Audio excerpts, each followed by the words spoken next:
இந்த தக்காளியை நீங்கள் அரைச்சி சாப்பிட்றதுனால அந்த லைகோபின் சொன்ன இல்லையா, அரைச்சி சாப்பிட்ற தோலில் தானே சத்தே இருக்குது. அது அரைச்சி சாப்பிட்றதுனாலையோ அரைச்சி குழம்புல போகிறதுனால எந்த விதமான கல்லும் வராது. அந்த சோடியமான லாரிக் ஆசிட் வேறு எதிரடா இருக்குது அப்படின்னு சொன்னால் தாய்ப்பாலில் மட்டும்தான் இருக்கும். அப்போ தாய்ப்பாலுக்கு நம்ம இரும்ப போய் தாய்ப்பால் குடிக்க முடியுமா? அது வாய்ப்பு இல்லை. அப்போ நீங்கள் தேங்காய் எடுத்துக்கிறப்ப இந்த சோடியமான லாரிக் ஆசிட்னா இதயம் சார்ந்த நோய்கள் வரவே வராது. வெள்ளை முள்ளங்கியை நீங்கள் நல்லா கழுவிட்டு லேசாக சீவிட்டு அதை வந்து ஜூஸ் பண்ணி சாப்பிட்டீங்கன்னு சொன்னால் ஃபஸ்ட்டு முதல்ல லங்ஸு கிளியர் ஆகும். கொழுப்பு உணவுகளை அதிகமாக எடுத்துக்கணும்னு சொன்னால் உடல் எடை வந்து குறையும். நமக்கு வந்து 50 கிராம் தேவைப்படுகிற கார்போஹைட்ரேட்டை நீங்கள் 2200 கிராம் டெய்லி எடுத்துக்கிறீங்க. ஒன்று எனர்ஜியாக கன்வெர்ட் பண்ணணும், ரெண்டாவது வந்து கைகொஞ்சம் கன்வெர்ட் பண்ணணும், மூணாவது வந்து ஃபேட்டாக கன்வெர்ட் பண்ணி அங்கே மசில்ஸில் வச்சுருக்கணும். அப்போ அவங்க தான் ஆரோக்கியமானவர்கள். இதை பண்ணலைன்னு சொன்னால் அவங்க சக்கரை நோயாளி.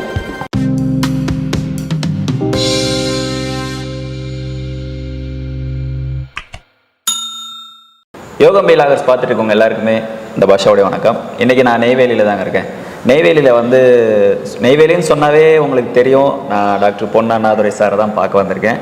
அவர் வந்து அக்குபஞ்சர்லேயும் சரி வர்மக்கலையிலையும் சரி ரொம்ப ஒரு சிறப்பு மருத்துவர்னு சொல்லி நம்ம ஏற்கனவே நம்ம சேனலில் நிறைய வீடியோஸ் பார்த்துருக்கீங்க. ரொம்ப நல்லா போயிட்டுருக்கு, நல்லா ரெஸ்பான்ஸ் கொடுத்துருக்கீங்க. இந்த வர்மக்கலை அக்குபஞ்சர் மட்டும் இல்லாமல் அவர் வேறு எதை அந்த இயற்கை மூலிகைகளை வச்சு அவர் வேறு ஏதாவது ட்ரீட்மெண்ட் கொடுக்குறாரா அப்படிங்கிறத நம்ம அவர்கிட்ட சார்ட்டை கேட்டு தெரிஞ்சுக்கலாம் தான் வந்திருக்கோம். சார் வணக்கம். சார் வணக்கம். நல்லா இருக்கீங்களா சார்? ரொம்ப நல்லா இருக்கேன். Okay sir. சார் இந்த அக்குபஞ்சர் வர்மக்கலை மட்டும் இல்லாமல் நீங்கள் வேறு ஏதாவது முறையில் ட்ரீட்மெண்ட் கொடுத்துருக்கீங்களா? இந்த மூலிகைகள் அப்படின்னு சொல்கிறாங்களா? இப்போ அதாவது இப்போ வர்மக்கலை என்று சொன்னாலே வர்மக்கலை ப்ளஸ் மூலிகை பிரயோகம், மூலிகை மருந்துகள் கொடுக்குறது தான் வர்மக்கலையோட தொடர்புடையது. பட் என்னை பொறுத்த வரைக்கும் நான் மூலிகை மருந்துகளை வந்து கொடுக்குறது கிடையாது. என்ன கேட்டிங்கன்னா மூலிகையில் கொஞ்சம் தவறான டோஸ், தவறாக நிறையா சாப்பிட்டாங்க அப்படின்னு சொன்னாலே அது வந்து நிறையா உங்களுக்கு பிரச்சனை வரும் என்பதனால் நான் என்ன பண்ணுறேன்னு சொன்னாக்க, நம்ம வெஜிடபிள்ஸ் இருக்கிற காய்கறிகள், அந்த காய்கறிகளை வச்சே நம்ம வந்து ட்ரீட்மெண்ட் கொடுக்குறோம்.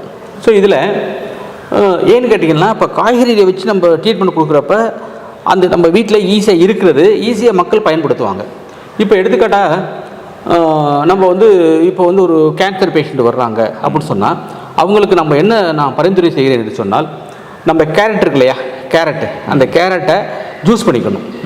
ஜூஸ் பண்ணிவிட்டு அதில் வந்து மோர், சாதாரண மோர் இருக்கு இல்லையா, மோர் நம்ம வீட்டில் இருக்க மோர், அதை கலந்து அவங்க டெய்லி காலை மாலை வெறும் வயிற்றில் குடிச்சிட்டு வரப்போ அந்த கேன்சர் செல்கள் குறையும். இது எவ்வளோ பெரிய விஷயம், வெரி சிம்பிள். Very simple. இப்போது இது அது இல்லாமல் இது வந்துட்டு கெட்ட உடம்புல இருக்க கெட்ட கழிவுகளை நீக்கும்.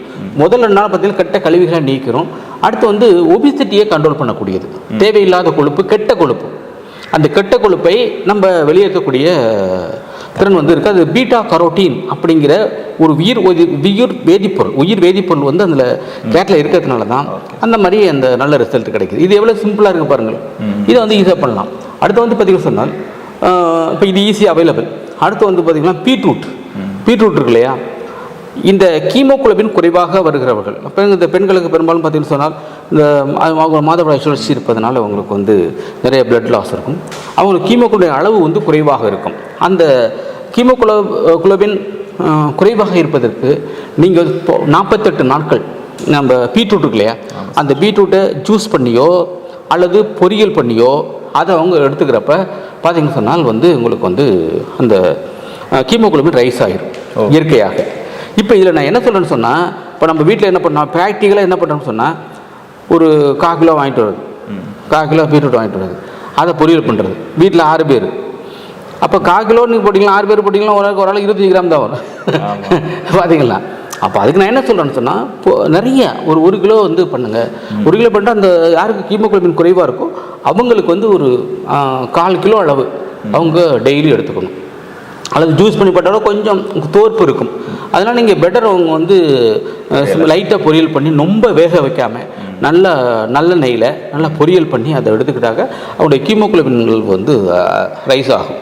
ஸோ இது மாதிரியான இயற்கையாக இருக்கிற நம்ம கிச்சனில் என்னென்ன பொருட்கள் இருக்கோ, கிச்சனில் என்ன காய்கறிகள் இருக்கோ அதை வச்சு நம்ம பயன்படுத்தி தான் நாங்கள் வந்து அறிவுரை சொல்லிக்கிட்டு இருக்கேன். ஸோ அது மாதிரி நிறைய விஷயங்கள் நம்மளுக்கு தெரியாத விஷயங்களே நிறையா இருக்குது. ஓகேயா? சார் இப்போ வந்து இந்த காய்கறியில் வச்சே வந்து நோயை குணப்படுத்த முடியுமா? அதுதான் சொல்கிறேன். இப்போ காய்கறிகளை வச்சு நோயை குணப்படுத்த முடியும். இப்போ நம்ம கத்திரிக்காய் இருக்கு இல்லையா, கத்திரிக்காய், இந்த கத்திரிக்காயை பார்த்து பார்த்தீங்கன்னு சொன்னால் நம்ம வந்து நிறைய பேர் வந்து கத்திரிக்காய் வந்து அலர்ஜிக்கு அது இருக்குது இதுக்குன்னு சொல்லிட்டு அதை வந்து சாப்பிட மாட்டேங்கிறாங்க. அந்த கத்திரிக்காய் மாதிரியான ஒரு சிறப்பான உணவு எதுவுமே கிடையாது. அந்த கத்திரிக்காய் வந்து பார்த்தீங்கன்னு சொன்னால் அது வந்து நம்ம கிட்னியை வந்து ஸ்ட்ராங் பண்ணும், நம்ம சிறுநீரகத்தை ஸ்ட்ராங் பண்ணக்கூடியது. ஓகேயா, அதை வந்து நீங்கள் வந்து அந்த இதை சாப்பிட வந்து பார்த்தீங்கன்னா உங்களுக்கு கிட்னி ஸ்ட்ராங் ஆகும். அடுத்து வந்து வெள்ளை முள்ளங்கி இருக்குது தெரியுமா, வெள்ளை முள்ளங்கி. ஆமாம், முள்ளங்கி. வெள்ளை முள்ளங்கியை நீங்கள் நல்லா கழுவிட்டு லேசாக சீவிட்டு அதை வந்து ஜூஸ் பண்ணி சாப்பிட்டீங்கன்னு சொன்னால் ஃபஸ்ட்டு முதல்ல லங்ஸு கிளியர் ஆகும், ஜலதோஷம் கிளியர் ஆகிடும். ஜலதோஷம் லங்ஸில் எவ்வளோ பிரச்சனை, ஈவன் COVID-19 இருக்கு இல்லையா, அது மாதிரி அதை சாப்பிட்லாம். அப்போ வந்து அந்த வெள்ளை முள்ளங்கி வந்து லங்ஸை சரி பண்ணுது, லங்ஸில் உள்ள கழிவுகளை நீக்குகிறது. அது இல்லாமல் கிட்னியில் கல் இருந்தால் வெளில வந்துடும், கிட்னியில் கல் இருந்தால் வெளில வந்துடும். அதே மாதிரி கால்பனில் கல் இருந்தாலும் இந்த வெளில வரைக்கக்கூடிய தன்மையை வந்து அந்த வெள்ளை முள்ளங்கிக்கு இருக்குது. அந்த வெள்ளை முள்ளங்கி சார் வந்து அந்தளவுக்கு நிறைய எஃபெக்டிவானது. அது எப்படி சார் ஜூஸ் போட்டு குடிக்கும்போது நமக்கு டேஸ்ட் ஒரு மாதிரியாக இருக்கும்? சுகர் ஏதாவது மிக்ஸ் பண்ணோம்? சுகர், நாட்டு சக்கரை சுகர்லாம் எதுவுமே, நாட்டு சுகர் எதுவும் போடக்கூடாது. நீங்கள் வந்து நோய் சரியாக போகணும் அப்படின்னு சொன்னால் அக்செப்ட் பண்ணிக்கணும். இப்படி தான் இருக்கும், நம்ம தான் குடிக்க போகிறோம்னு சொல்லி மைண்டு தானே. ஓகே, அப்படி அக்செப்ட் பண்ணிக்கிட்டீங்கன்னு சொன்னால் மைண்ட் ஏற்றுக்கிறோம். நீங்கள் நினைக்கையிலே இது தோற்குமே எப்படி சாப்பிட போகிறது அப்படின்னு நினச்சிங்கன்னா டெஃபினட்டாக சாப்பிட முடியாது. அதனால் நீங்கள் துருப்பாக இருந்தாலும் வந்து நீங்கள் மருந்து பயன் நினச்சிட்டு இதை சாப்பிட்றப்போ வந்து கல் எல்லாம் வெளில வந்துடும். ஓகே சார், நல்ல விஷயம். சார், உடல் எடையை குறைக்கிறதுக்கு வந்து என்ன காய் சேர்த்திக்கலாம்? இப்போ உடல் எடையை குறைப்பதற்கு வந்து பார்த்திங்கன்னு சொன்னால் இப்போ வந்து நான் காய்கறிகள் என்பதை விட கொழுப்பு உணவுகளை அதிகமாக எடுத்துக்கொள்ள வேண்டும். கொழுப்பு உணவுகளை அதிகமாக எடுத்துக்கணும்னு சொன்னால் உடல் எடை வந்து குறையும். ஸோ இது என்னடா வித்தியாசமாக சொல்ல நீங்கள் நினைப்பீங்க. கொழுப்பு சாப்பிட்டா வந்து எடை கூடும், ஆனால் குறைங்க அப்படின்னு சொல்கிறீங்களா நீங்கள் நினைப்பீங்க. இதில் நான் என்ன சொல்ல வரேன்னு சொன்னால், நம்ம தினந்தோறும் வந்து பார்த்திங்கன்னு சொன்னால் நம்ம நிறைய அரிசி சாப்பிட்றோம், அரிசி சாதம், கார்போஹைட்ரேட். நம்ம கார்போஹைட்ரேட் வந்து நம்ம உடலுக்கு எவ்வளவு தேவை என்று சொன்னால் ஒரு நாளைக்கே 50 கிராம் தான் தேவை. அந்த 50 கிராம் கூட மற்ற காய்கறி வெஜிடபிள்லேருந்து எடுத்துக்க சொல்கிறான், அரிசியிலேருந்து எடுத்துக்கக்கூடாதுங்கிறான். ஓகேயா, அப்போ நீங்கள் 50 கிராமுக்கு வந்து 50 கிராம் தேவைப்படுகிற கார்போஹைட்ரேட்டை நீங்கள் 2200 கிராம் டெய்லி எடுத்துக்கிறீங்க. அப்போ 2200 கிராம் எடுத்துக்கிறீங்கள அந்த 2150 கிராம் என்ன பண்ணுவோம் நம்ம உடம்பு? அது 3 ஆப்ஷன் இருக்குது நம்ம உடம்புக்கு. ஒன்று வந்து நீங்கள் வந்து கடின உழைப்பு, ஃபிசிக்கல் ஒர்க்கு பண்ணணும், மம்படி பிடிச்சி வெட்டணும், ஓடணும், ஆடணும், எக்ஸசைஸ் பண்ணணும். இப்படி பண்ணிங்கன்னா அது கன்வெர்ட் ஆகிறதுக்கு வாய்ப்புகள் இருக்கிறது. ஓகேயா, இப்போ விவசாயிகள்லாம் இருக்காங்க இல்லையா, நிறைய சாதம் சாப்பிடுவாங்க, 10 இட்லி சாப்பிட்றாங்க, நோ ப்ராப்ளம், 5 இட்லி சாப்பிட்றாங்க, நோ ப்ராப்ளம். அது வந்து அவங்களுக்கு வந்து எனர்ஜியாக கன்வெர்ட் ஆகிடும். ஸோ ரெண்டாவது விஷயம் வந்து பார்த்திங்கன்னு சொன்னால் நம்ம தேவைக்கு அதிகமான குளுக்கோஸை கிளைக்கோஜனாக மாற்றி நம்முடைய லிவரில் வச்சுக்கிறோம். கிளைக்கோஜன் அது வந்து இட் இஸ் கால்டு சர்க்கரை கட்டின்னு சொல்லுவாங்க. அது செறிவூட்டப்பட்ட சர்க்கரை கட்டி இருக்கும். ஸோ இந்த குளுக்கோகான் வந்து சேர்த்து வச்சுக்கிட்டே இருக்கும். இப்போ அது இந்த லிவர்லேயும் இடம் இருக்கணும்ல, அதுக்கு மேலே நீங்கள் சாப்பிட்றப்ப என்ன சொன்னால் அந்த சர்க்கரையை, குளுக்கோஸை, கார்போஹைட்ரேட்டை ஃபேட்டாக கன்வெர்ட் பண்ணி, கொழுப்பாக கன்வெர்ட் பண்ணி நம்ம உடம்புல வச்சிரும். ஓகேயா, இப்போ இதுதான் ப்ராசஸ். அப்போ இந்த ப்ராசஸ் 3 ஒழுங்காக நடந்துச்சுன்னா அவங்க ஆரோக்கியம் இருக்கணும்னு அர்த்தம்.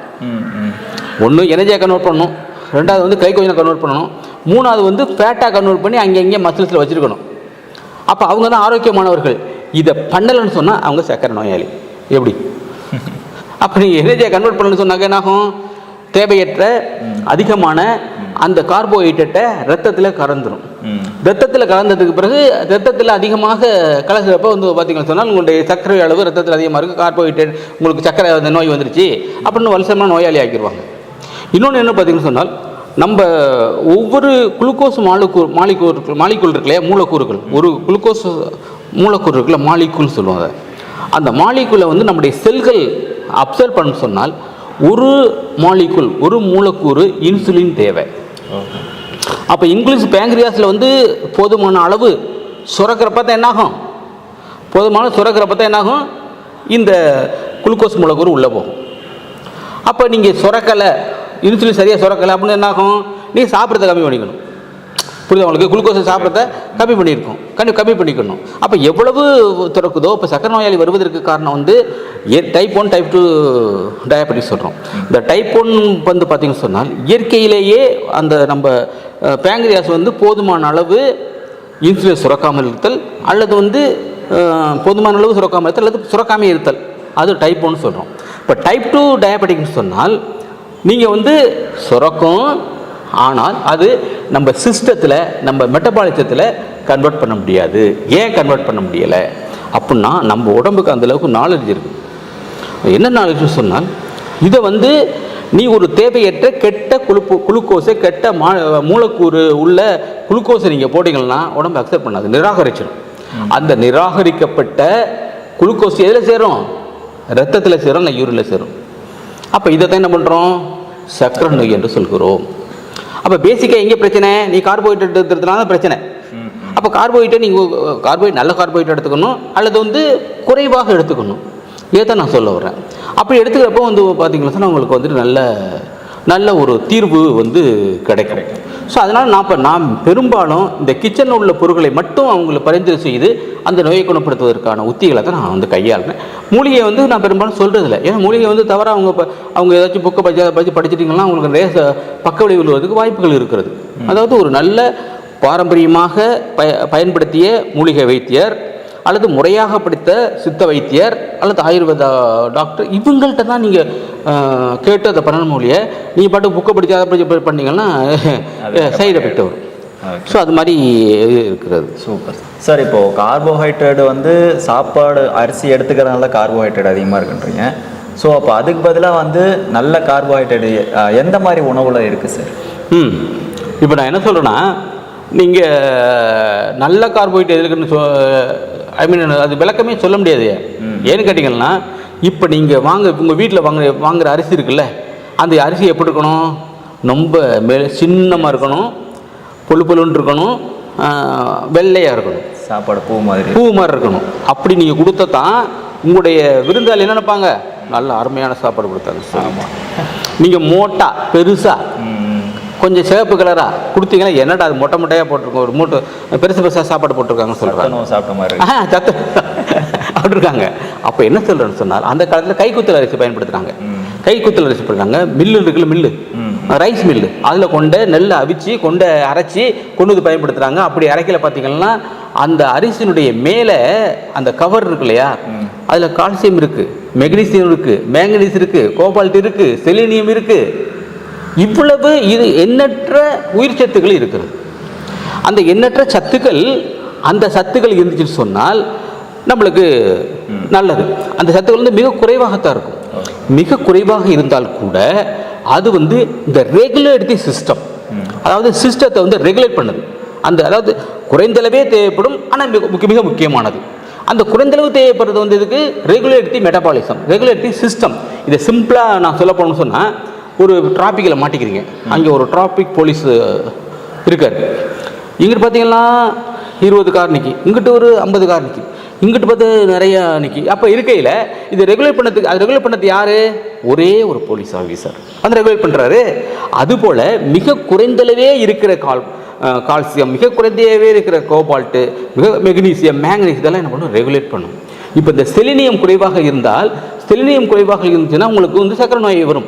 அப்போ செலினியம் எதில் இருக்குது அப்படின்னு பார்த்தீங்கன்னா சொன்னால், பச்சையம் இருக்குல்ல, இப்போ இருக்கிறது அல்லவா? பச்சை விட சொன்னால் நம்ம பாத்ரூம்ல எல்லாம் பச்சையாக இருக்குல்ல, ஆமாம், பாசை அதில் இருக்குதுங்கிறான். இப்போ அதை வந்து இப்போ பண்ண முடியாது அது. அல்லது வந்து இறைச்சிகளில் கொஞ்சம் செலினியம் இருக்குது.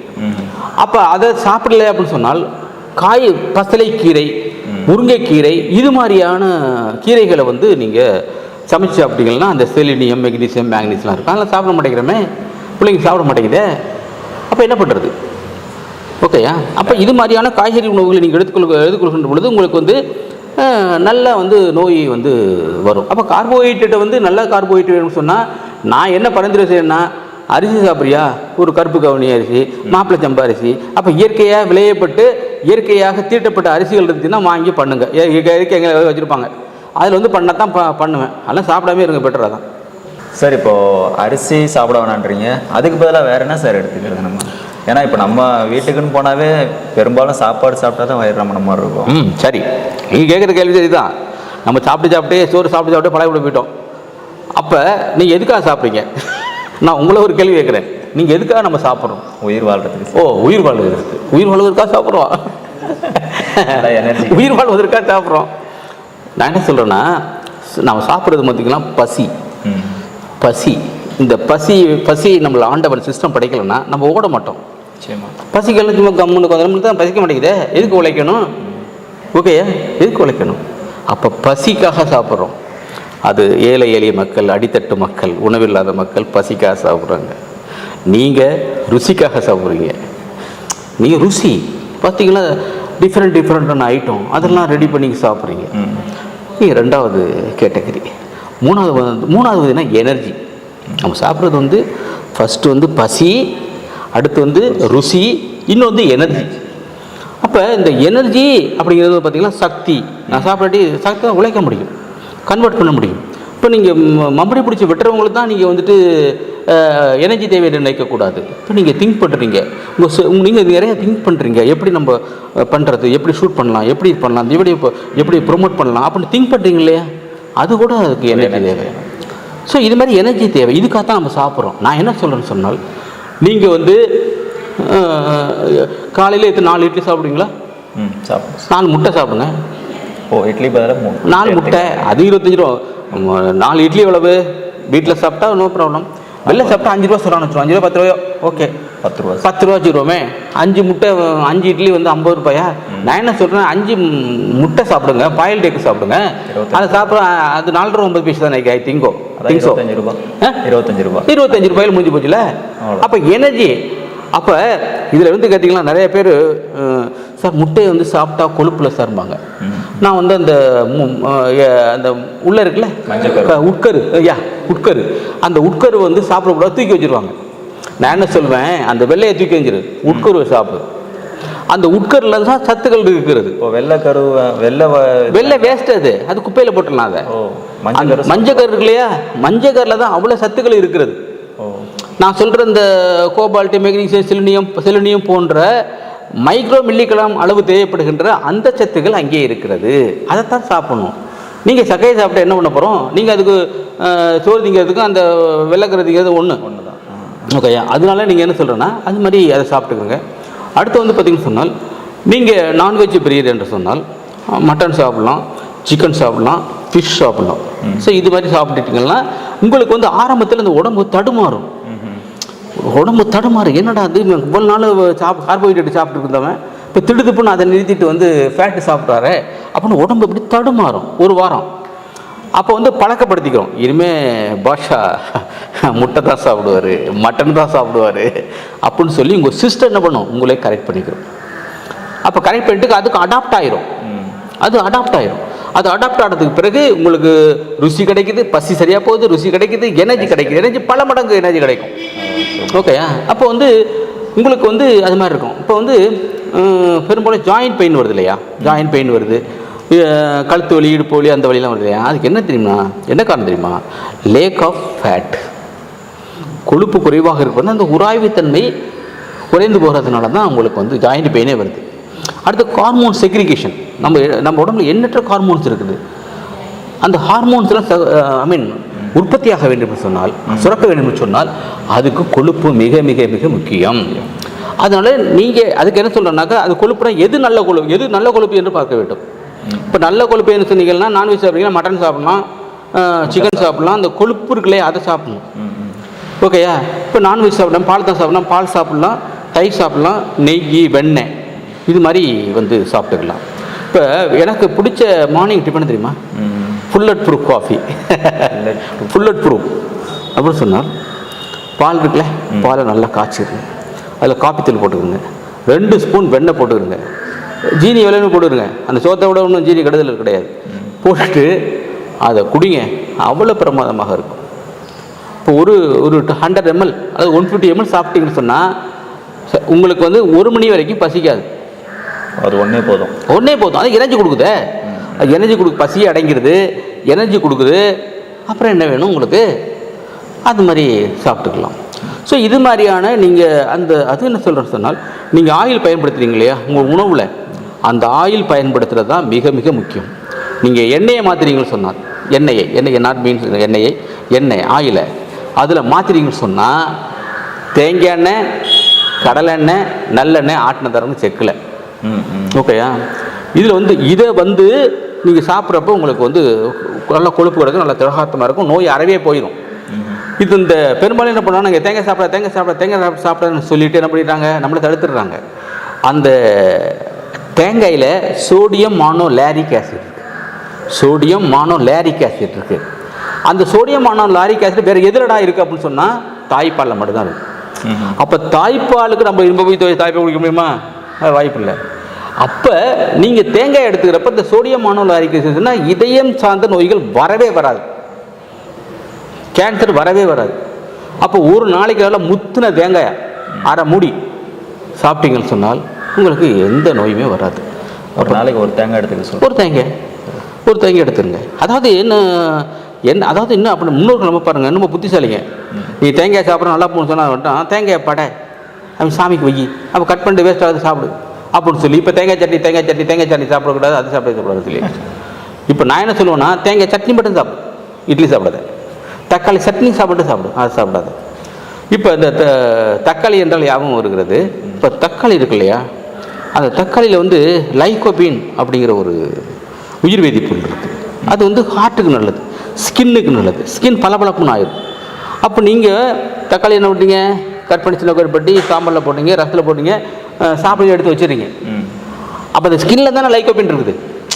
அப்போ என்ன பண்ண, அந்த தக்காளி சட்னி வைங்க, குழம்புல தக்காளியை அரைச்சி போடுங்க, அப்படி போட்டு பாருங்கள். அப்போ சுவையும் கூடும், நம்முடைய உடம்புக்கும் நல்ல சக்தி கிடைக்கும். அந்த லைகோபீன் போய்ட்டு நம்ம இதயத்தை பாதுகாக்கும். இது மாதிரி நல்ல வேலைகள்லாம் பண்ணுது.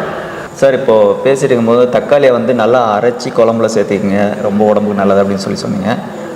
அதிகமாக தக்காளி பயன்படுத்தினா ஸ்டோன் வருதுன்னு சொல்லி நிறைய பேர் சொல்லி கேள்விப்பட்டிருக்கேன். உண்மையா சார்? இதுக்கு நீங்களே ஆன்சர் சொல்லிட்டீங்க. முதல்ல என்ன சொல்லிட்டீங்கன்னா, தக்காளியை நீங்கள் குழம்புல போட்டு எடுத்து போட்டால் தான் கல் வரும். இந்த தக்காளியை நீங்கள் அரைச்சி சாப்பிட்றதுனால அந்த லைகோபீன் சொன்ன இல்லையா, அரைச்சி சாப்பிட்றது தோலில் தானே சத்தே இருக்குது. அதை அரைச்சி சாப்பிட்றதுனாலையோ அரைச்சி குழம்புல போகிறதுனால எந்த விதமான கல்லும் வராது. ஓகேயா? அது தவறான தகவல். நீங்கள் தக்காளியை ஒரே தக்காளி ஒரு தக்காளி குழம்புல போடுறாங்க, ஒரு தக்காளி தான் குழம்புல போடுறாங்க, 2 தக்காளி போடுவாங்க கொஞ்சம் வசதினா. ஓகே, அதுவும் கிலோ நிறையா வச்சுன்னா தக்காளியை போடுறதில்லை. அப்போ அந்த ஒரு தக்காளியை உங்களுக்கு கல்லை உருவாக்கிடுச்சு கிடையாது, தவறான தகவல். இன்னொன்று கேட்டீங்கன்னு சொன்னால், இப்போ இங்கே கசடு இருக்கிறது, நிறைய தூசி கிடக்கு. அதை யார் பண்ணணும், க்ளீன் பண்ணணும்? நம்ம பண்ணணும். ஓகேயா? நம்ம பண்ணாட்டி யாருடைய குற்றம்? என்னுடைய குற்றம். இப்போ கல் வந்துச்சுன்னா அதை கல்லை வெளியேற்றுறது யார்? கிட்னி தான் வெளியேற்றணும், அந்த லிவர் தான் வெளியேற்றணும். அப்போ இந்த கிட்னியை நீங்கள் ஸ்ட்ராங் பண்ணுறது தான் பார்க்கணும். அப்போ நீங்கள் என்ன பண்ணுறதுன்னா, தண்ணி குடிக்கிறதில்ல, பச்சை தண்ணி குடிக்கிறதில்ல, தண்ணி போதுமான அளவு குடிக்கிறதில்ல. இதுக்காக நீங்கள் காலையில் 4 லிட்டர் 5 லிட்டர் கொடுக்கக்கூடிய அவசியம் கிடையாது. தண்ணிக்கு தேவையான அளவு போதுமான அளவு தண்ணி குடிக்கிறோம். தண்ணி குடிக்காமே ட்ராவல் பண்ணிட்டு இருக்காங்க, ஏசிலேயே இருக்கிறாங்க. அப்போ ஏசியில் இருந்துச்சுனாக்கா நம்மளுக்கு வேர்வை வராது, அப்போ தண்ணி தாகம் எடுக்காது. அப்போ ஆட்டோமேட்டிக்காக என்ன ஆகும், தண்ணி குடிக்க மாட்டோம், அப்போ கல் சேரும். இது மாதிரி பிரச்சனை தான் கல் சேருமே ஒழிய தக்காளி சாப்பிட்றதுனால வராது. முதல்ல தக்காளி அரைச்சி சாப்பிட்டீங்கன்னா வரவே வாய்ப்பே கிடையாது. ஓகே சார், இப்போ பச்சையாக விளையாட்டுத்தனமாக பச்சையாக எடுத்து ஒரு தக்காளி சாப்பிட்றேன், பச்சையாக சாப்பிட்றது கூட ரொம்ப நல்லது, ரொம்ப நல்லது. பச்சை ஃபுல்லாக கழுவிட்டு இப்போ என்ன சொல்கிறேன்னு சொன்னால், நிறையா நம்ம செய்திகள் தானே, நிறைய அதை கெடாமல் இருக்கிறதுக்கு நிறைய அதில் நிறைய ப்ரிசர்வேட்டிவ் அடிக்கிறாங்க. அது பார்த்தீங்கன்னு சொன்னால், நான் ஒரு ஆராய்ச்சி பண்ணேன். என்ன ஆராய்ச்சி பண்ண, ஒரு தக்காளியை 90 நாள் வச்சுருந்தேன், கெட மாட்டேங்குது, கிடவே இல்லை. அந்த தக்காளியை திருப்பி 90 நாள் கட் பண்ணி பார்த்தா உள்ளே அழுகிருக்கு, வெளியில் இது பண்ணல. அப்போ அந்த அளவுக்கு அதில் எல்லாரும் சொல்ல முடியாது, சிலவங்க இது மாதிரி தக்காளியில் பெஸ்டிசைடு அடித்து பூச்சி இது மாதிரி ப்ரிசர்வேட்டிவ் அடித்து அனுப்புகிறாங்க. அதுக்கு என்ன பண்ண சொன்னால், முதல்ல நீங்கள் காய்கறி சமைப்பதற்கு முன்பாக நீங்கள் அதை நம்ம உப்பு நல்ல உப்பாக இருக்கணும். உப்பு கலப்படம் இல்லை. உப்பு என்னென்னா ப்ளீச் பண்ணாத உப்பு, சாதாரண கல் உப்பு இருக்கு இல்லையா, அல்லது இந்து உப்பு வாங்கிடுங்க. அதை வச்சு நீங்கள் அதில் ஒரு 10 நிமிஷம் 5 நிமிஷம் போட்டு அந்த காய்கறிகளை அதில் போடுறப்ப வெளியில் இருக்கிற பூச்சி மருந்துகள், அந்த இது எல்லாம் பூச்சி மருந்து அடிக்கிறாங்களே, ஸ்ப்ரே பண்ணுறாங்களே, அதெல்லாம் போயிடும். அதுக்கப்புறம் குக் பண்ணுறது நல்லது. உடம்புல இருக்கிற கழிவுகள் நீக்கிறதுக்கு எந்த மாதிரியான காய் எடுத்துக்கலாம்? அதுக்கு சாப்பிட்றதுக்கு அதை பார்க்கறதுக்கு முன்னாடிக்கே ஒரு தகவல். நஞ்சுக்கு நங்கை, நரம்புக்கு முருங்கை, மகிழ்வு கொடுக்கும் எள்ளு, மாரடைப்பு போக்கும் கொள்ளு, நீரிழிவு நீக்கும் ஆவாரம்பூ, உடலை சுருக்கும் கருணை, உடலை பெருக்கும் உருளை, இரத்த கொதிப்பை தடுக்கும் முருங்கை, இரத்த சொகை நீக்கும் கரிசாலை. அப்போ நஞ்சுக்கு நங்கைனா அந்த சிறிய நங்கை பெரிய நங்கை இருக்கு இல்லையா, அது நஞ்சையை நீக்குங்கிறான். ஓகேயா, அது நஞ்சுக்கு நங்கை, அது எந்த அளவுக்கு சாப்பிடணும் முக்கியமானது. நரம்புக்கு முருங்கை, இங்கே முருங்கையை எடுத்துக்கிறப்போ வந்து பார்த்தீங்கன்னா நரம்பு மண்டலம் ஒரு பண்ணும். அதை தவறாக நீங்கள் வந்து முந்தனை முடிச்சு படத்தில் மாதிரி நினச்சிக்கூடாது. நீங்கள் என்ன பண்ண சொன்னால் அந்த முருங்கையை சாப்பிட்றப்ப நம்முடைய நரம்பு மண்டலம் நல்லா வேலை செய்யும். நரம்பு மண்டலம் என்பது மூளையிலிருந்து மூளை, சிறுமூளை, பெருமூளை, சிறுமூளை, முகுலம், மூளை தண்டு, அடுத்து ஸ்பைனல் கார்டு, ஸ்பைனல் நர்வ்ஸ், அது நர்வ்ஸ். இப்போ இந்த நரம்புகளை வந்து வலுவூட்டக்கூடிய சக்தியும் ஆற்றலும் அந்த முருங்கைக்கு இருக்குது. ஏன் அந்த சாப்பிட முடியும்? ஈஸிலி அவைலபிள், ஈஸியாக கிடைக்குது, இந்த அங்கே இருக்குது, அங்கே இருக்குது. அப்போ அதை சாப்பிட்றப்போ உங்களுக்கு நல்லா போகும். அதே மாதிரி முருங்கை கீரையை திங்கிறப்போ உங்களுக்கு வந்து பார்த்திங்கன்னு சொன்னால் அது எண்ணற்ற மைக்ரோ நியூட்ரிஷன்ஸ் இருக்குது. நான் சொன்னேன் மைக்ரோ நியூட்ரியன்ஸு குறைந்தளவே தேவைப்படுகிற, கட்டாயம் தேவைப்படுகிற இந்த மெக்னீசியம், மேக்னீசியம், கோபால்ட்டு இது மாதிரி இருக்குது, அதில் இருக்குது. அதை வந்து சாப்பிடணும். அடுத்து வந்து மகிழ்வு கொடுக்கும் எள்ளுன்ட்டான். இது மகிழ்வு கொடுக்கும்னு சொன்னால் இந்த நம்ம ரீப்ரொடக்டிவ் சிஸ்டத்தை வந்து நல்லா ஆக்கும். அது எள்ளு சாப்பிடுங்க. கொள்ளு சாப்பிட்டா என்னாகும்? மாரடைப்பை தடுக்குங்கிறான். ஸோ இதுமாதிரி நம்முடைய சித்தர்கள் அன்றைக்கி வந்து என்னெல்லாம் நீங்கள் சாப்பிடக்கூடாதுன்னு எழுதி வச்சுருக்காங்க. அப்போ இதை நீங்கள் ஃபாலோ பண்ணாலே போதுமானது. இதில் ஒன்று சொல்கிறேன் பாருங்கள், ரத்த தடுக்கும் முருங்கை கீரை. ஓகேயா, அடுத்து ரத்த சோகனிக்கும் கரிசலாங்கண்ணி. கரிசலாங்கண்ணி இருக்கு இல்லையா, கரிசலாங்கண்ணி, அந்த கரிசலாங்கண்ணியை வந்து நீங்கள் பார்த்தீங்கன்னு சொன்னால் அதை சாப்பிட்றப்போ உங்களுக்கு வந்து அனிமியா போயிடும். ஓகே, அது மாதிரி நிறைய வந்து இருக்கிறது. அது மாதிரி நீங்கள் பார்த்து உணவை மாற்றாமல் நீங்கள் எதை பண்ணாலும் சரி முடியல. உணவு முறையை மாற்றுங்க. உணவு முறை எப்படி என்னென்ன சாப்பிடுங்கிறது மிக முக்கியமான. அது தெளிவில்லாமல் நம்ம வந்து ஆரோக்கியம் கொடுப்பது வந்து ரொம்ப கஷ்டம். அதனால நம்ம வந்து பரிந்துரை செய்கிறோம். அந்த நோயாளிகள் வந்து உங்களுக்கு என்ன தேவை, உங்களுக்கு என்ன சாப்பிடணும் அப்படின்னு சொல்லிங்கிறப்ப அவங்களுக்கு அதை நம்ம பரிந்துரை செய்ய வேண்டும். ஓகே சார், இப்போது முட்டைகோஸ் காலிஃப்ளவர்லாம் எடுத்துக்கலாம். வெரி குட், அது சரியான கேள்வி. இந்த முட்டைக்கோஸ் காலிஃப்ளவர் மாதிரி ஒரு அற்புதமான ஒரு பொருள் எதுவுமே கிடையாது. ஓகேயா, ஸோ அந்த முட்டைக்கோஸ் காலிஃப்ளவரை வந்து நீங்கள் சாப்பிட்றப்ப நம்ம உடம்பும் வயிறும் பிள்ளப்பாகும், அந்த பயிரும் பிள்ளப்பாகும், ருசியும் கிடைக்கும், சத்தும் கிடைக்கும். அதில் வந்து பார்த்திங்கன்னு சொன்னால் அதில் என்னென்ன இருக்குது, நியூட்ரிஷன் இருக்குது அப்படின்னு பார்த்திங்கன்னு சொன்னால் முட்டைக்கோஸில் வந்து பார்த்திங்கன்னா sodium, iron, phosphorus, calcium, vitamin A and E. Vitamin A and E பார்த்தீங்கன்னு சொன்னேன். இப்போ இதில் வந்து இந்த விட்டமின் இ பார்த்தீங்கன்னு சொன்னால், விட்டமின் இ இருக்கு இல்லையா, அது வந்து பார்த்தீங்கன்னா ஸ்கின்னுக்கு ரொம்ப நல்லது. ஸ்கின்னை வந்து பளபளப்பாக்கும். அப்போ சோடியம், அயன், இரும்பு சத்து, பாஸ்பரஸ் சத்து எல்லாமே கால்சியம் இருக்கிறதுனால இதை நீங்கள் எடுத்துக்கிட்டாக்க வந்து சர்க்கரை நோய் கட்டுக்குள் வரும், மலச்சிக்கல் போகும். இதை வந்து நம்ம எடுத்துக்கணும். அதே மாதிரி அதே காம்பினேஷனில் தான் வந்து உங்களுக்கு காலிஃப்ளவர் இருக்கும். அதையும் நீங்கள் எடுத்துக்கிறப்ப நீங்கள் வந்து நல்லா காலிஃப்ளவரை வந்து நீங்கள் நான்வெஜ் சாப்பிடாதவங்க காலிஃப்ளவர் இருக்கு இல்லையா, அந்த காலிஃப்ளவரை சின்ன சின்னமாக வெட்டிட்டு அதை வந்து சிக்கன் 65 பண்ணிங்க இல்லையா, அந்த காலிஃப்ளவர் சிக்கன் பண்ணலாம். காலிஃப்ளவர் 65 அதை பண்ணி அவங்க எடுத்துக்கலாம். அது பொரிக்கிறத வந்து நல்ல எண்ணெயில் பொரிக்கணும். ஓகே, அந்த பாக்கெட்டில் இருக்க எண்ணெய் பொரிக்கக்கூடாது, நாட் அலவுடு. அது சாப்பிட்டா ரொம்ப நல்லாயிருக்கும். Super sir. சார், இப்போ நம்ம உடலுக்கு ரொம்ப அதிகமாக தேவையானது கார்போஹைட்ரேட்டா இல்லை ப்ரோட்டீனா? நோ, நல்ல கேள்வி. நான் கார்போஹைட்ரேட் வேண்டான்ட்டேன், அது வேண்டாம் அப்படின்னு சொல்லியாச்சு. 50 கிராம் தேவை. இந்த புரோட்டீன் இருக்குல்ல, நல்ல கேள்வி கேட்டீங்க. உண்மையிலேயே இந்த புரோட்டீன் சத்து இருக்கு இல்லையா, இந்த புரோட்டீன் சத்து வந்து it is very very essential. எசென்சியல்னால் எவ்வளவு சாப்பிடணுங்கிறது மிக முக்கியமானது. நம்ம பாடி வெயிட்டில் 1 கிராம் பெர் 1 கிலோ வெயிட். இப்போ நீங்கள் 60 கிலோன்னு வச்சுருங்க, 60 கிராம் தான் அதிகபட்சம் சாப்பிடணும். ஓகேயா, நான் 80 கிலோ என்ன பண்ணணும், 80 கிராம் தான் அதிகபட்சம் சாப்பிடணும். ஸோ 80 கிலோவுக்கு மேலே சாப்பிட்டா என்ன ஆகும்னு சொன்னால் அதை நம்ம protein cannot be stored in our body. எப்படி கரண்ட்டை சேகரிக்க வைக்க முடியாதோ அது புரோட்டீன் நம்ம உடம்பு வந்து சேகரித்து வைக்க முடியாது. அப்போ அன்னன்னைக்கு என்ன ஆகும், எலிமினேட் பண்ணுவேன். அப்போ வந்து என்ன எலிமினேட் பண்ணையில் வந்து பார்த்திங்கன்னு சொன்னால் ஆட்டோமேட்டிக்காக எலிமினேட் பண்ணும். யார் எலிமினேட் பண்ணுறது, யார் அதிகமாக எலிமினேட் பண்ணுறதுன்னு பார்த்தீங்கன்னு சொன்னால் ஃபஸ்ட்டு லிவர் தான் சில தான் தேவையில்லை நச்சுக்கள்லாம் செயலுக்கு செய்யும். அதுக்கடுத்து நம்ம கிட்னி தான் அதை வெளியேற்றணும். இப்போ கிட்னி வெளியேற்ற என்ன ஆகும்னு சொன்னால் ஆட்டோமேட்டிக்காக கிட்னி வெளியேற்றையில் வந்து பார்த்தீங்கன்னா கிட்னி பிரச்சனை வரும், நெப்ரான்ஸ் டேமேஜ் ஆகும். அதனால தான் நான் சொல்கிறேன், நம்முடைய சாப்பாட்டு முறைகள் அதிகம் ப்ரோட்டீன் எடுத்துக்க கிடையாது. நம்ம ஏன்னா நம்ம சாம்பார் வைக்கணும், சாம்பார் வச்சா 100 கிராம் ஒரு 50 கிராம் தான் சாம்பாருக்கு அம்மா சாம்பார் வைக்கிறாங்க, அதில் 7 பேர் சாப்பிட்றோம், நம்மளுக்கு 10 கிராம் தான் வரும், அது ஒத்து வராது. அப்போ இதை என்ன சொல்லணும்னா சப்ளிமெண்ட் எடுத்துக்கிறாங்க பாருங்கள். புரோட்டீன் சப்ளிமெண்ட் நிறையா வந்து விற்பாங்க வியாபாரிகள், இது தின்னு இந்த புரோட்டீன் தின்னு அது தின்னு இதை சாப்பிட்டா உடம்புழைக்கும்னு சொல்லிட்டு தயவுசெய்து சாப்பிட சாப்பிட்டா ஒரு நாளைக்கு உங்கள் பாடி அந்த நேரடியாக எடுக்கிற புரோட்டீன் வந்து உங்களுக்கு வந்து குறைவந்தளவே எடுத்துக்கொள்ள வேண்டும். 1 ஸ்பூன் 1/2 ஸ்பூன் சாப்பிடலாம். நிறையா சாப்பிட்டா டெஃபினட்டாக ரீனல் ஃபெயிலியருக்கு வாய்ப்புகள் இருக்கிறது. இந்த புரோட்டீனை வந்து பெப்டோனாக மாறணும். புரோட்டீன் பெப்டோனாக மாறும், பெப்டோன் வந்து அமினோ ஆசிட்ஸாக மாறும். அமினோ அமிலங்கள் தான் நம்மளுக்கு வந்து பாடி கட்டுமானப்படிக்கு தேவைப்படுறது அமினோ அமிலங்கள். அப்போ புரோட்டீன் வந்து எசென்சியல் பவர் கட்டுமானப்படிகள். ஒரு செல்லை சிதைந்து போய்த்து விட்டு என்று சொன்னால் அதை திருப்ப உருவாக்குவதற்கு புரோட்டீன் தேவை. ஆனால் புரோட்டீனை நீங்கள் சப்ளிமெண்ட்டாக எடுத்துக்கிறப்ப மிக குறைந்த அளவு எடுத்துக்கொள்ள வேண்டும். ஏன்னா ஏற்கனவே 80 கிராம் நீங்கள் 100 கிராம் எடுத்திங்கன்னா அது எலிமினேட் பண்ணி ஆகணும். இப்போது 60 கிராம் வெயிட்னா சொன்னால் நீங்கள் இயற்கையாக சாப்பிட்ற உணவில் வந்து ஒரு 30 கிராம் கிடைச்சிடும். இப்போ 50 கிராம் எடுத்துக்கணும். நீங்கள் 100 கிராம் எடுத்துக்கிறீங்கன்னா அதை கிட்னி வந்து எலிமினேட் பண்ணிக்கணும். அதனால் வந்து அதை வந்து நம்ம பார்த்துக்கணும். அது ஓகே சார். இவ்வளோ நேரம் வந்து நான் கேட்ட கொஸ்டின்ஸ்க்கெல்லாம் ரொம்ப தெளிவாக பொறுமையாக புரிகிற மாதிரி பதில் சொன்னீங்க சார். உங்கள்கிட்ட இன்னொரு கேள்வி, அதாவது சர்க்கரை நோய்க்கு டிப்ஸ் எதாவது இருக்குது? சர்க்கரை நோய் நான் அதை சர்க்கரை 2 வகையில சொல்லிட்டேன்.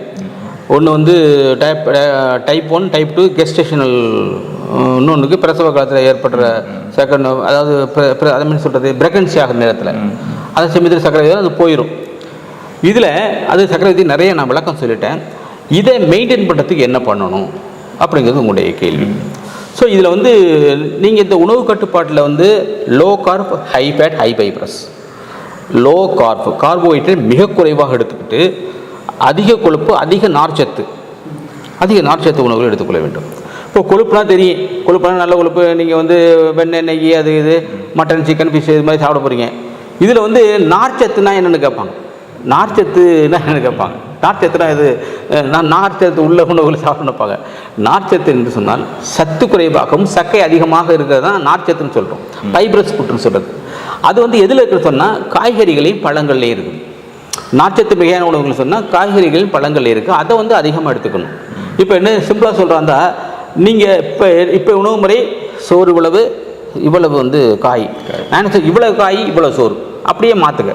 அப்படி உல்ட்டா பண்ணாக்க உங்களுக்கு வந்து இது கிடைக்கும்.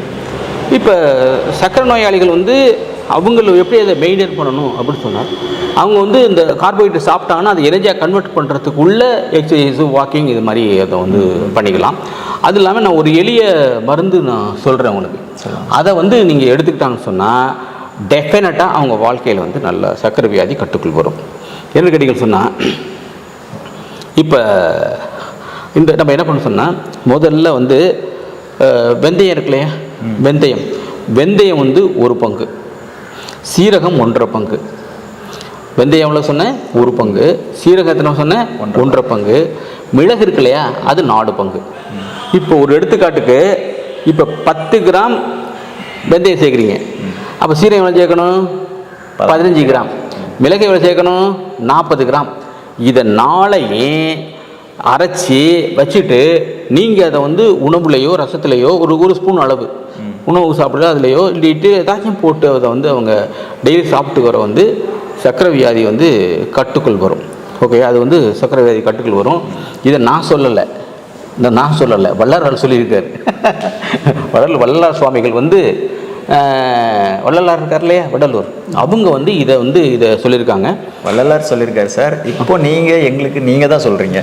ஏன்னா இந்த விஷயம் நிறைய பேருக்கு தெரியாமலே இருக்கு. ஆமாம், உங்கள் மூலியமா இது எல்லாருக்கும் தெரியுங்கும் போது ரொம்ப பெரிய விஷயம் தான். இப்போ இதில் வந்து என்னென்னு கேட்டீங்க, அடிஷனலாக இந்த மிளகு அதிகமாக சேர்க்கறதுனால இந்த அறிவியல் பூர்வமாக இது எந்த அளவுக்கு உண்மை என்று பார்த்தீங்கன்னு சொன்னால், அந்த மிளகுல வந்து பெக்டோலிட்டிக் என்சைம் இருக்குது.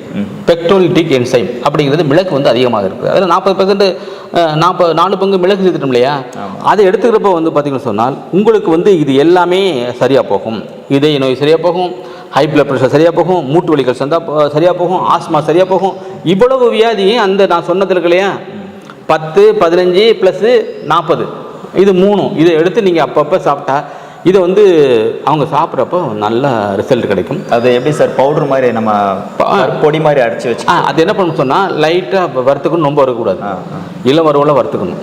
இதை வறுத்துட்டு கொட்டிக்கணும். எல்லாத்தையும் ஒன்றா போட வரக்கூடாது. முதல்ல இதை வறுத்துக்கணும்.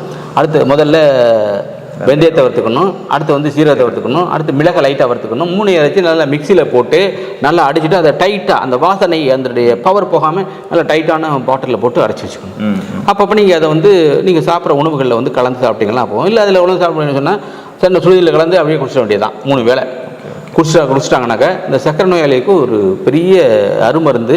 இதை சாப்பிட்டுட்டு வர்றப்ப உங்களுக்கு வந்து நல்லா போகும். இன்னும் வந்து பார்த்தீங்கன்னு நான் சொன்னேன் இல்லையா, இப்போ நம்மள்ட்ட ஒரு பேஷண்ட் வந்தாங்க. இப்போ வந்தால் கூட நான் அவங்கள்ட்ட பேச சொல்கிறேன். அவங்க வந்து 20 நாட்கள் 20 நாட்கள் தான் அக்குபஞ்சர் ட்ரீட் பண்ணி இந்த உணவு பரிந்துரை ஃபாலோ பண்ணாங்க. இப்போ நார்மல் வந்துச்சு. பிஃபோர் ஆஃப்டர் 20 நாளில். இது சக்கரை நோய்க்கு தீர்வே இல்லைன்னு சொல்கிறாங்க. சக்கரை நோய்க்கு தீர்வே இல்லைன்னு சொல்கிறாங்க. அப்போ இது எவ்வளோ பெரிய தீர்வு. இது இன்னொன்று பார்த்தீங்கன்னு சொன்னால், நான் வந்து ஒரு கிட்டத்தட்ட ஒரு 20 ஆண்டுகளுக்கு முன்பு கல்கத்தாவில் கான்ஃபரன்ஸில் ஒரு மாற்றுமுறை மருத்துவர் கான்ஃபரன்ஸ், அதில் நான் பேசியிருக்கேன். 20% நோயாளிகள் சக்கரை நோயாளிகள் இருக்காங்கன்னு நான் இப்போ பவர் பாயிண்ட் ரெடி பண்ணி வச்சுருக்கேன். 20% உலகத்தில் இருக்காங்கன்னு சொல்லிட்டு இன்றைக்கி 50-60% ஆயிடுச்சு. எப்படி இப்போ ஒரு காலத்தில் என்ன பண்ணுவோம், இப்போ வந்து நீங்கள் செல்ஃபோன் வச்சுருக்கீங்களா அப்படின்னு கேட்போம். ஒரு 10 வருஷம் இப்போ வந்து எத்தனை செல்ஃபோன் வச்சுருக்கீங்கன்னு கேட்போம். காலம் மாறி போச்சு. அது மாதிரி இப்போ வந்து சக்கரை நோய் இருக்கான்னு கேட்குறதில்ல, சக்கரை உங்களுக்கு எவ்வளோ இருக்குன்னு கேட்குற அளவுக்கு எல்லாருக்குமே பெரும்பாலும் வர ஆரம்பிச்சிருச்சு. அப்போ இந்த சக்கரை நோய் வந்துச்சுன்னா சிஸ்டம் சரியாக ஒர்க் பண்ணல. நான் சொன்னது மாதிரி ஃபேட்டாக கன்வெர்ட் பண்ணுற ப்ராசஸ் அது மெலிஞ்சு போகிறாங்க. ஓகே. அப்போ த கிரேட் டாக்டர் பஜுல் ரஹ்மான் சொல்கிறாரு, நீங்கள் குண்டாக இருந்தாலும் சந்தோஷப்படுங்கிறார். கிரேட் பஜுல் ரஹ்மான் அவர் எம்பிபிஎஸ் படிச்சுட்டு அப்புறம் அக்குபஞ்சர் படித்தவங்க, இப்போ தான் சமீபமாக இறந்து போனார். அவர் சொல்கிறார், நீங்கள் குண்டாக இருந்தால் சந்தோஷப்படுங்க, உங்கள் சிஸ்டம் நல்லா ஒர்க் பண்ணுதியா அப்படிங்கிறார். ஓகேயா, நான் குண்டாக இருக்கிறதுக்காக சொல்லலை, ஜென்ரலாக சொல்கிறேன். ஓகே. அப்போ வந்து நீங்கள் வந்து இந்த உணவு முறைகளை மாற்றாமல் நீங்கள் வைத்தியம் பண்ணி வேஸ்ட். ஓகேயா, எங்கள்கிட்டே வர்மக்கலை வேண்டாம், அக்குபஞ்சர் வேண்டாம், நான் சொல்கிற டிப்ஸ் எல்லாம் பண்ணி நல்லா இருங்க போதும். ஓகேயா, சூப்பர். அவ்வளவுதான். இது இந்த உணவு முறையை பயன்படுத்திட்டு நீங்கள் நல்லா இருங்க. டவுட் இருந்தால் கேளுங்க, நான் சொல்கிறேன் என்ன உணவு சாப்பிட்ணுன்னு சொல்லிட்டு. அவ்வளோதான். ஓகே. மற்ற வேறு ஏதாவது டவுட்ஸ் இருந்தால் கூட கீழே டிஸ்பிளேல சாரோட நம்பர் இருக்குது, அதுக்கு நீங்கள் ஃபோன் பண்ணி கூட நீங்கள் கேட்டிங்கன்னா எந்த டவுட்டாக இருந்தாலும் சரிங்க, சார் வந்து கரெக்டாக சூப்பராக பதில் சொல்லிடுவார். Okay sir. இல்லை இன்னும் ஒரு உதவி சொல்லிடுறேன். சொல்லுங்கள் சார். இது என்ன கேட்டீங்கன்னு சொன்னால், இதை ஃபோன் பண்ணுறதை விட ஃபோன் பண்ணால் நான் தான் தெரியும் உங்களுக்கு கிளாஸ் எடுத்துகிட்டு இருக்கேன், பேசிட்டு பார்க்குறேன், அப்போ வந்து பாவம் டிஸ்டர்பாக இருக்கும். ஓகே. வாட்ஸ்அப்பில் ஒரு கேள்வி கேட்டுக்கோங்க. வாட்ஸ்அப்பில் நீங்கள் கேள்வி நீங்கள் பார்த்தீங்கன்னு சொன்னால் மிட் நைட்டு 1 மணிக்கு 2 மணிக்கு ரிப்ளை போடுவேன். அவங்க நினச்சிட்டு நான் தூங்கிட்டு இருக்கேன், தூங்கிட்டு பாவம் போகிற நினச்சிருப்பாங்க. நான் ட்ராவல் பண்ணியில் வந்து என்ன பண்ணுவேன்னாக்க, ட்ராவல் பண்ணியில் காரில் போய் டிரைவர் ஓடிட்டு இருப்பார். அப்போ பின்னாடி உட்காந்து நான் வந்து இது மாதிரி கேட்குற கேள்வி கேட்குறாங்க இல்லையா, அவங்களுக்குலாம் பதில் போட்டு இந்த பாயிண்டை போட்டுருங்க, இதை சாப்பிடுங்க, அதை போட்டு போவேன். அதனால் எனக்கு வந்து நீங்கள் வாட்ஸ்அப்பில் ஒரு கேள்வி கேட்டீங்கன்னு சொன்னால் அதுக்கு பதில் உடனே வரும். இதில் என்ன பெரிய கொடுமை தெரியுமா, ஒரு ஒரு கேட்குறாங்க, அதை வந்து இந்த பாயிண்டை போடுங்கன்னு சொல்கிறோம். அது அக்குபஞ்சர் படிச்சே இருப்பாங்க, இந்த பாயிண்டை போடுங்க சொன்னோம், போட வேண்டியது தானே. அது எங்கே இருக்குது, அது போட்ட இமேஜ் அனுப்புங்க. சரி, அதையும் அனுப்பி வைக்கிறோம். ஸோ அதனால் இது ஏன் சொல்கிறேன்னு சொன்னால், எங்கேயோ படிச்சுட்டு ஏமாறக்கூடாதுன்னு சொல்கிறேன். நான் எங்கேயோ படிச்சுட்டு ஏமாறக்கூடாது. அதாவது தெளிவு குரு கிடைக்கணும். தெளிவு குரு. இப்போ நானே தெளிவு இல்லாமல் மற்றவங்களை எப்படி தெளிவுபடுத்த முடியும்? அது முடியாது. ஓகேயா. ஸோ அதனால் நீங்கள் எந்த சந்தேகமாக இருந்தாலும் நீங்கள் வாட்ஸ்அப் பண்ணுங்கள். அந்த நம்பர்லேருந்து நான் உங்களுக்கு டெஃபினட்டாக உங்களுக்கு 1 நாள் 2 நாள் இல்லாட்டி கூட உங்களுக்கு வந்து நிறைய அதை பதில் அனுப்பி வச்சேன். அதை பார்த்து நீங்கள் இது பண்ணணும். இந்த உலக மக்கள் எல்லாருமே ஆரோக்கியமாக இருக்கணும், ஆனந்தமாக இருக்கணும், நோயில்லாத நிலையை உருவாக்க வேண்டும் என்பதற்காக இந்த நோயில்லாத நிலை உருவாகின்ற பொழுது நம்ம நாட்டினுடைய பொருளாதாரம் வந்து சீர்படும். பொருளாதாரம் சீர்படும். ஏன்னா மருந்துக்காக நிறைய செலவு பண்ணுறோம், அது வந்து குறையும். ஓகேயா. ஸோ அதனால் வந்து அது மாதிரி இயற்கையோடு வாழுங்கள், ஆரோக்கியம் பெறுங்கள் என்று கூறி விடைபெறுகிறேன். நன்றி, வணக்கம், சந்திப்போம் மறுமுறை. நன்றி சார். நன்றி சார். வணக்கங்க. வணக்கம் சார். நல்லா இருக்கீங்களா? நல்லா இருக்கு சார். ஓகேங்க. உங்கள் பேர் சொல்லுங்கள், நீங்கள் எங்கேருந்து வர்றீங்க, எங்கே ஒர்க் பண்ணுறீங்க அப்படின்ற விஷயம். என் பேர் தேவி. நான் வந்து திருக்கழுக்குன்றத்துலேருந்து வரேன். மகாபலிபுரத்தில் வந்து மாமல்ல குரூப்ஸில் ஒர்க் பண்ணுறேன். ஹோட்டல் விலாசம்ன்ற ப்ராப்பர்ட்டியில் ஒர்க் பண்ணுறேன். ஓகே. ஃப்ரண்ட் ஆஃபீஸ் எக்ஸிக்யூட்டிவாக இருக்கேன் சார் நான். ஓகே, சூப்பருங்க. நீங்கள் அந்த ஒர்க்கில் இருந்துட்டு நீங்கள் இங்கே நம்ம பொன் அண்ணாதுரை சார்கிட்ட வந்து எப்படி இந்த வர்மக்கலை கற்றுக்கணும், உங்களுக்கு எப்படி ஆர்வம் வந்துச்சு? பார்த்தீங்கன்னா எனக்கு சின்ன பிள்ளை டாக்டர் ஆகணும்னு ஆசை. அது பை சுச்சுவேஷனால் பண்ண முடியல, கண்டினியூ பண்ண முடியல. ஸோ அக்குபஞ்சரில் ரொம்ப இன்ட்ரெஸ்ட், சர்வீஸ் மோட்டிவேஷன் அதிகமாக இருந்துச்சு. ஸோ இந்த கொரோனா லாக்டவுனில் நிறைய ஆன்லைன் கிளாஸ் போட்டிருந்தாங்க. இப்போ டேரெக்டாக கிளாஸ் பண்ண முடியாது. ஸோ சார்கிட்ட வந்து நான் மெசேஜ் பண்ணி கேட்டேன், இந்த வர்மக்கலை கற்றுக்கணும் அப்படின்னு சொல்லி. வர்மக்கலை கற்றுக்கணும்னா டேரெக்டாக தான் வரணும் அப்படின்னு சொன்னாங்க. அதுக்கப்புறம் அக்யூபஞ்சர் டிப்ளமோ கோர்ஸ் முடிச்சுட்டு சார்கிட்ட வர்மா கண்டினியூ பண்ணிட்டேன் சார். ஓகேங்க. நீங்கள் வர்மா கற்றுக்கிட்டீங்க, எத்தனை வருஷமா? 2 years ஆயிடுச்சு. 2 years ஆயிடுச்சு. நீங்கள் ஏதாவது பேஷண்ட் ட்ரீட்மெண்ட் கொடுத்துருக்கீங்க? என் தம்பியோட ஒய்ஃப்கே பிரெயின் ஸ்ட்ரோக் வந்திருக்கு. ஸோ அவங்க 4 years ஆயிடுச்சு படுத்து. ஃபஸ்ட்டு வந்து அவங்களுக்கு பார்த்தீங்கன்னா ட்ரீட்மெண்ட் பார்க்கும்போது நான் ஸ்டார்டிங் ஸ்டேஜ். சார் வந்து அப்போ அந்த வர்மா பாயிண்ட்ஸ் எனக்கு ஷேர் பண்ணாங்க. அதுக்கப்புறம் வந்து அவங்களுக்கு அப்போ வந்து மெடிசன் வாங்கும்போது 60,000 ஃபஸ்ட்டு. இப்போ பார்த்தீங்கன்னா ஆஃப்டர் 4 years இருக்காங்க. பட் முன்னைக்கு எவ்வளோ பெட்டராக இருக்காங்க. மெடிசன் பார்த்தீங்கன்னா 4,000 வந்திருக்கு.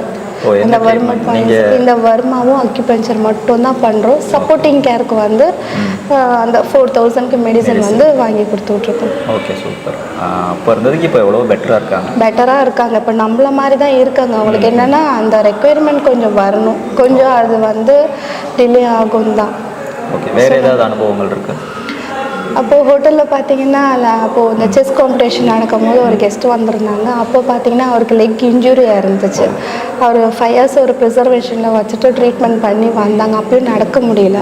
அதுக்கப்புறம் அக்யூபஞ்சர் யூஸ் பண்ணி அவர் உடனே நடக்க ஆரம்பிச்சு. அவரை யூடியூப் சேனலில் அதை பற்றி ஷேர் பண்ணியிருந்தாங்க. சூப்பர் சூப்பர், ரொம்ப பெரிய விஷயம். நீங்கள் வந்து ட்ரீட்மெண்ட் கொடுத்து ஸோ அந்த இடத்துல அவங்களுக்கு எவ்வளோ பெரிய ஒரு, அதாவது நல்ல டிஃப்ரெண்ட் தெரிஞ்சுக்கனா அது ரொம்ப பெரிய விஷயம். அவர் ஃபஸ்ட்டு அந்த அக்யூபஞ்சரில் அவருக்கு வந்து ஒரு மோட்டிவேஷனே கிடையாது, ஒரு நம்பிக்கையும் கிடையாது. நான் சொன்னேன் ஃபஸ்ட்டு நம்ம தான் அக்யூபஞ்சர் ஒர்க் பண்ணணும்னு சொல்லி போட்டேன். அவர் இப்போ ஊருக்கு போயும் அவர் வந்து எங்கிட்ட பேசுறது கண்டினியூ பண்ணிக்கிட்டே இருக்காரு. Super super super. தொடர்ந்து நீங்கள் இதே மாதிரி ட்ரை பண்ணிகிட்டே இருங்க, நிறையா பேருக்கு நன்மைகள் செய்யுங்க. Okay sir. கூடிய சீக்கிரமாக உங்கள் தம்பி வைஃபுக்கு க்யூர் ஆகிடும். கண்டிப்பாக கடவுள் பண்ணிக்கலாம். ஓகேங்க, ஓகே, நன்றி. நன்றி. இவ்வளோ நேரம் சார் சொன்ன விஷயங்கள் எல்லாமே நீங்கள் கேட்டிருப்பீங்க. ரொம்பவே யூஸ்ஃபுல்லாக இருந்துச்சு. நிறைய விஷயங்களுக்கு வந்து சார் வந்து டிப்ஸ் கொடுத்துருந்தாரு, இதெல்லாம் பண்ணுங்கள், இதெல்லாம் பண்ணக்கூடாது அப்படின்னு சொல்லிட்டு. ஸோ சார் சொன்ன விஷயங்கள் நீங்கள் ஃபாலோ பண்ணுறதுங்க நிச்சயமாக நம்ம உடல் வந்து ஆரோக்கியமாக வச்சுக்கலாம். சார், இன்னும் இதை பற்றி பேசுனா நிறைய விஷயங்கள் உங்கள்கிட்ட இருந்து வரும் போல, கடல் மாதிரி இந்த வர்மக்கலை. Super sir, super. இவ்வளோ நேரம் எங்களுக்காக நேரத்தை ஒதுக்கி நாங்கள் கேட்ட கேள்விக்கெல்லாம் பதில் சொன்னோம். ரொம்ப நன்றி சார். நன்றி, சந்திப்போம். இதே மாதிரி அடுத்த இன்னொரு வீடியோவில் உங்களை வந்து சந்திக்கிறேன். அது வரைக்கும் பாஷா.